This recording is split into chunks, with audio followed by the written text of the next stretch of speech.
I'm going to be giving you my top 5 power ballads from heavy metal bands next on Retro Serial.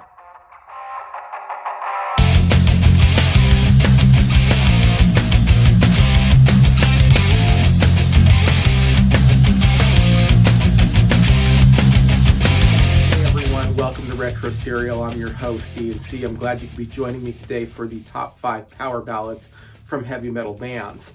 I'm going to be giving you my list of my favorite top 5.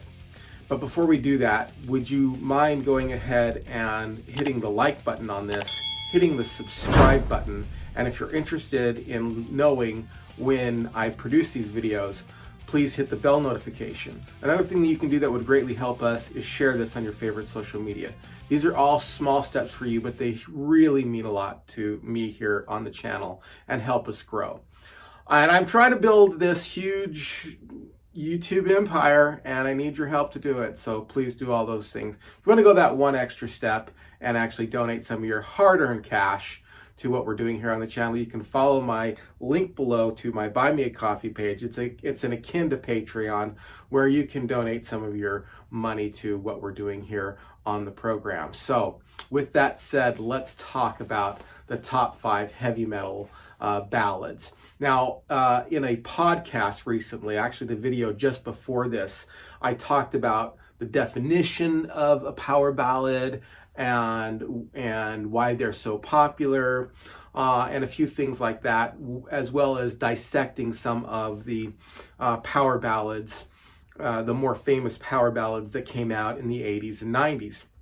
But today, I'm going to be giving you my top 5, as I said, because I kind of struggled through what were some of my favorite ones. I knew some of them were my favorite, but I didn't really have a top 5 list. So, I mean, I know that you're watching this channel because you're interested in some of my ideas here, and I'm interested in yours as well. So if you have a different list than mine, then let me know in the links below. So here we go with our top 5 heavy metal power ballads.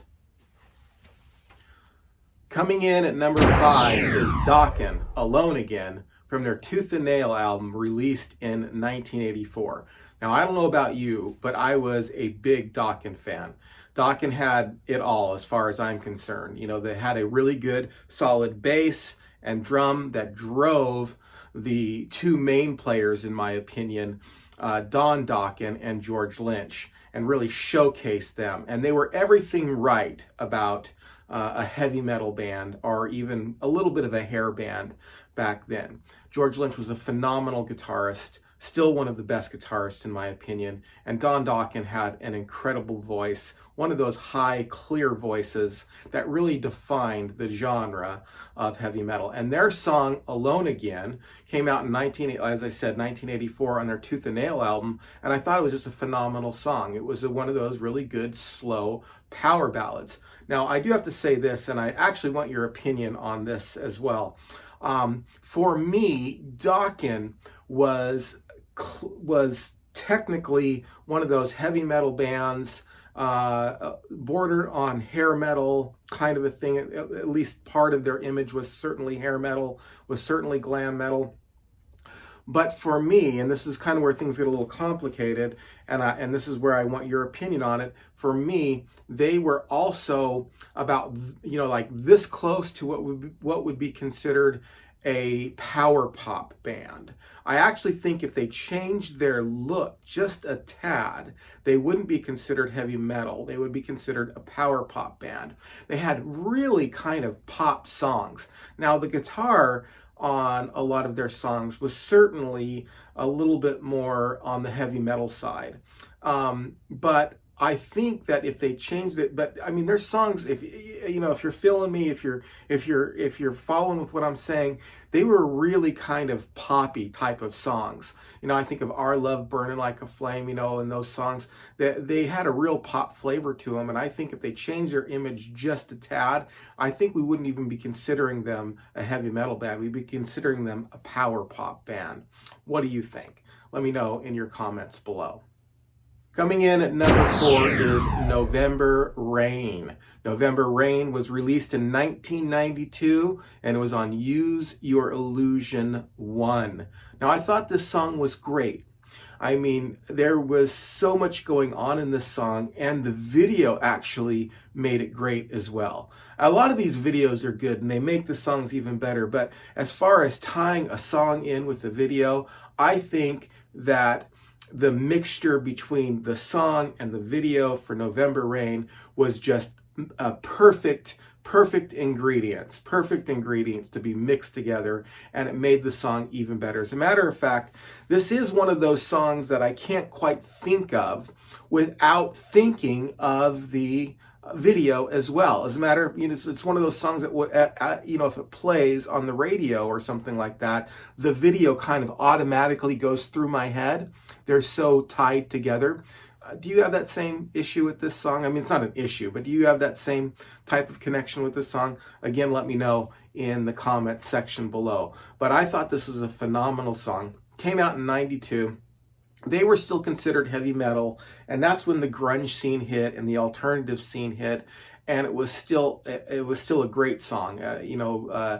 Guns N' Roses was a heavy metal band, but they were what I was reading about them at the time is they were considered to be kind of not glam metal but sleaze metal, and so they had an easier time staying popular during the grunge era.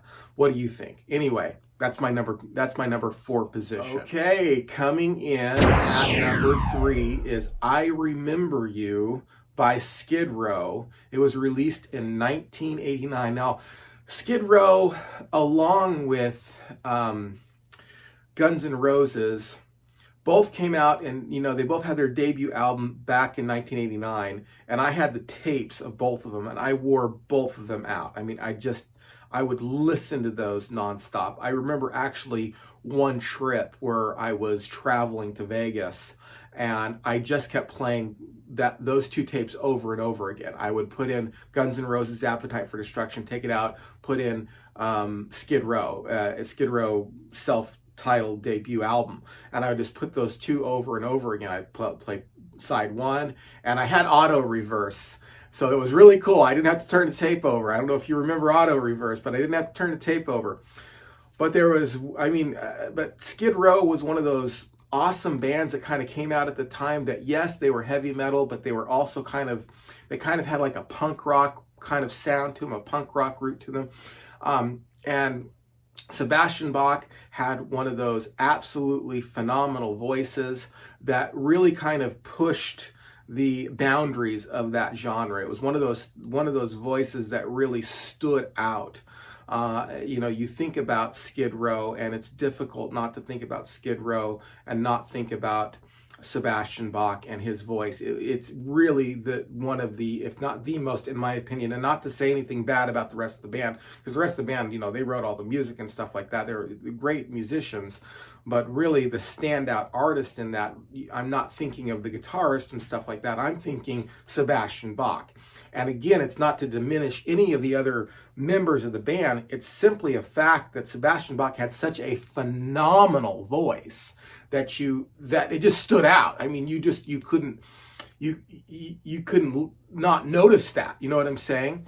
And one of the songs that it stood out in the most was I Remember You. I mean, I Remember You was one of those great songs with a great video, love song about, lost love and remembering your sweetheart crush that, you've moved on from, or you broke up for some reason. And it is one of those ones that you can kind of fill in the blanks yourself.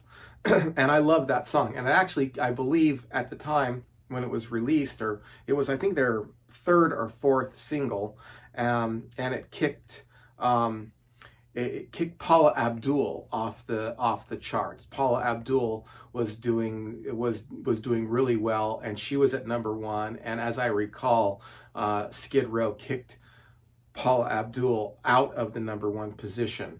It's really unusual not terribly unusual, but it doesn't happen every day for a heavy metal band to kick a pop artist off the number 1 position. Happens sometimes it does, but it did happen with I Remember You. Do you remember that?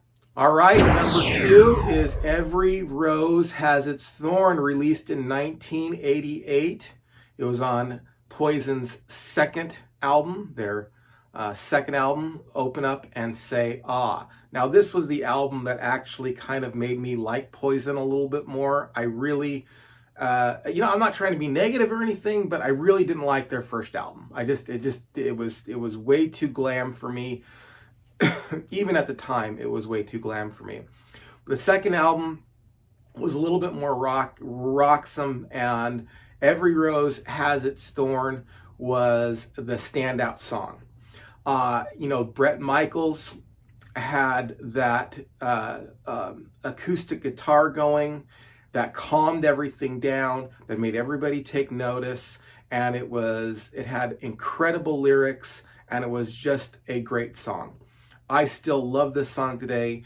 It's in heavy rotation in what I listen to. When I'm sitting there searching YouTube and I just don't really have too much to do, I will type up Every Rose Has Its Thorn and give it a listen. A great song. And I really think it was at the time one of those songs that kind of defined the genre of power ballads. It was one of those songs that every other song on there was heavy metal and heavy guitar, and here comes this acoustic guitar. And then right between the first and second verse, you had that power licks come in by C.C. DeVille. So I really think that it's one of those songs that define the genre. It's a great song by a band that they struggle with being pigeonholed as a glam band, and to some degree they wear it proudly. But this, and people love or hate glam music or whatever. But as far as that genre of music goes, this song is a standout. I don't care what kind of music you're into. This is a good song. Okay, coming in at number one. I don't know if you can guess what it is. Should I give you a few seconds to kind of guess? Can anybody guess? If you watch this channel, you might pick up on what the number one power ballad is, for me at least. And that's Home Sweet Home, off of Theater of Pain, released in 1985 by none other than Motley Crue. As I've said before, when I was a kid, when I was like between the ages of like 12 to about 17, Motley Crue was about my favorite band out there. They were my favorite band. I really tried to emulate. I mean, there's a lot of other bands that I really liked. I mean, I really loved a lot of other bands, but Motley Crue, for some reason, for me, I just took my my thoughts, took my imagination. I really wanted to be Vince Neil. During that era, I had long blonde hair, and I had it dyed blonde because I really wanted this. Kind of embarrassing. I might even, at some point post some pictures of me if I can find them with long blonde hair in the 80s, because I really, really wanted to be Vince Neil. This is one of those songs that's like, there's everything right about it. Theater of Pain was a great album. It was probably their most hair album, glam album. They definitely looked the part. They did, to a degree. They were definitely heavy metal. They were definitely 80s heavy metal. And this song was certainly one of the defining albums, or this album was one of the most defining albums for that type of music. And this song was just great. As a matter of fact, MTV had to change their bylaws because at the time they were doing this call-in countdown kind of thing where people would call in every day, and then during a certain time people would call in, and then they would play a top 10, and they would go from 10 to 1, the most popular. And this song, Home Sweet Home, was like number one for like 12 weeks in a row. And MTV finally said, we've had enough. We can't just play the song over and over again. So after, and I can't remember what they said, after like two weeks or something like that, you can't vote for that song anymore, or your vote won't count or something like that. But this song changed that. And for good reason. I mean, what a great song. Again, it's one of those songs where the rest of the album, the rest of their music is really guitar oriented, heavy kind of rock. strong bass, strong drums, and then here you have not just a song that's slowed down, but a song that starts on the piano. I mean, it just makes you stop and listen. And not just because it's just played on the piano, but it's such a melodic, beautiful, awesome song. So that's my number one position, is Motley Crue, Home Sweet Home. What's your number one position? Does my list differ from your list at all? I'm really kind of going in the 80s, early 90s kind of genre. I know that there are power ballads in later 80s and 2000s and even earlier in the 70s. I'm trying to keep it, just keeping it in that genre, because that's the time that spoke most to me during my growing up years. But I'd be interested in hearing what you think. So let me know in the comments section below, and please, I'd be so honored if you like this video and subscribe to my channel. And then if you want to do the bell notification and share it on your favorite social media, that would mean a lot to me as well. And follow the link below and donate some of your hard-earned cash if you would want to go that one extra step. Thank you, everyone. I'm Ian C. You've been watching Retro Serial, and we'll see you again on another episode.